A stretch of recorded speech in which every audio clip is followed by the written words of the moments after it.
Assalamualaikum warahmatullahi wabarakatuh. Kembali lagi dengan saya Sifa Aulia dari Prodi Pendidikan Ekonomi A.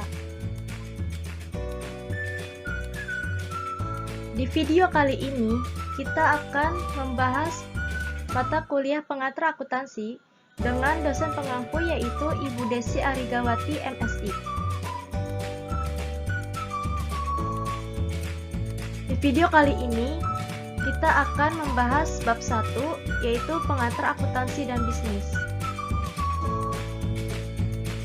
Tujuan pembelajaran.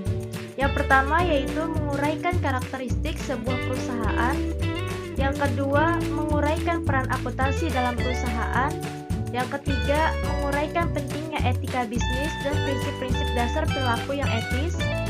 Yang keempat, menguraikan profesi akuntansi. Yang kelima, mengikhtisarkan perkembangan prinsip-prinsip akuntansi dan mengaitkannya dengan praktik akuntansi.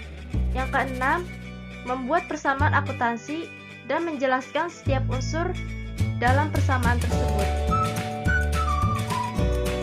Yang ketujuh yaitu menjelaskan bagaimana transaksi bisnis dapat dinyatakan dalam perubahan-perubahan yang terjadi pada 3 unsur dasar persamaan akuntansi. Yang kedelapan, menguraikan laporan keuangan perusahaan perseorangan dan menjelaskan bagaimana laporan-laporan tersebut saling berhubungan. Yang kesembilan yaitu menggunakan rasio kewajiban terhadap ekuitas pemilik untuk menganalisis kemampuan bertahan perusahaan dalam kondisi bisnis yang buruk. Perusahaan. Nah, arti perusahaan di sini adalah suatu organisasi di mana sumber daya atau input dasar seperti bahan dan tenaga kerja dikelola serta diproses untuk menghasilkan barang atau jasa atau output kepada pelanggan. Jenis-jenis perusahaan. Yang pertama yaitu perusahaan jasa. Perusahaan jasa terdiri dari Disney, produknya hiburan, Garuda Indonesia, produknya transportasi, Citibank, produknya keuangan dan perbankan, Telkomsel, produknya telekomunikasi, Marriott Hotel, produknya hotel. Jenis-jenis perusahaan kedua yaitu perusahaan manufaktur.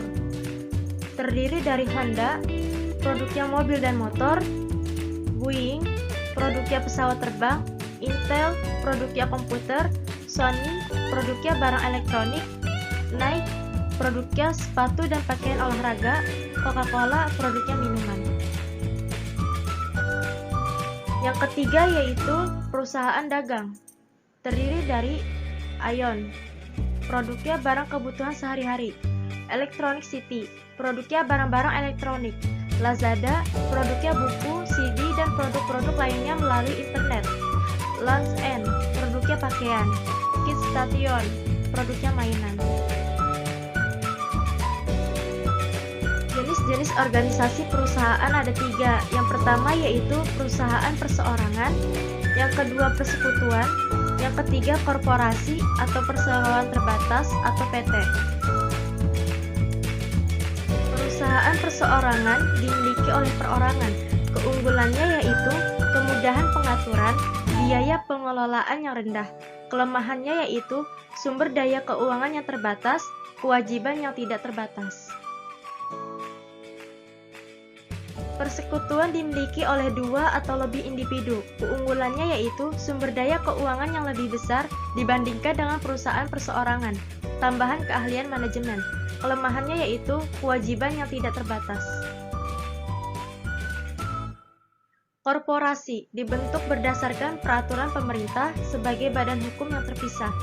Keunggulannya yaitu kemampuan untuk mendapatkan sumber daya dalam jumlah besar melalui penerbitan saham. Kelemahannya yaitu pengenaan pajak ganda. Peran akuntansi dalam bisnis. Di sini, peran akuntansi dalam bisnis yaitu menyediakan informasi kepada pemakai, pihak-pihak yang berkepentingan atau pemakai. Yang pertama, mengidentifikasi pemakai. Yang kedua, mengevaluasi kebutuhan informasi dari pemakai. Yang ketiga, merancang sistem informasi akuntansi untuk memenuhi kebutuhan informasi pemakai.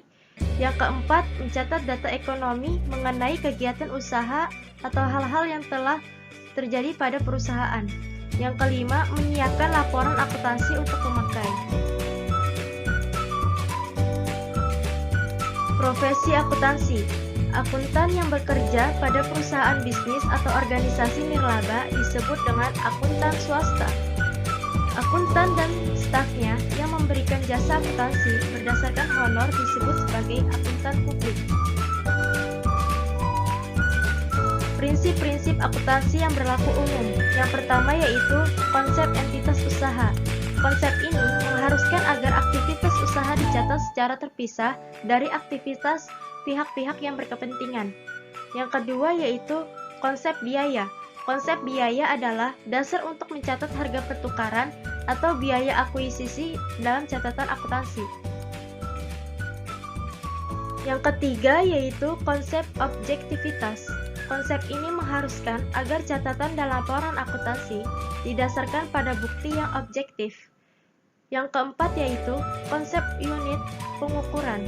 Konsep ini mengharuskan data ekonomi dicatat dalam satuan mata uang. Sekian dari saya, kurang lebihnya mohon maaf. Wassalamualaikum warahmatullahi wabarakatuh.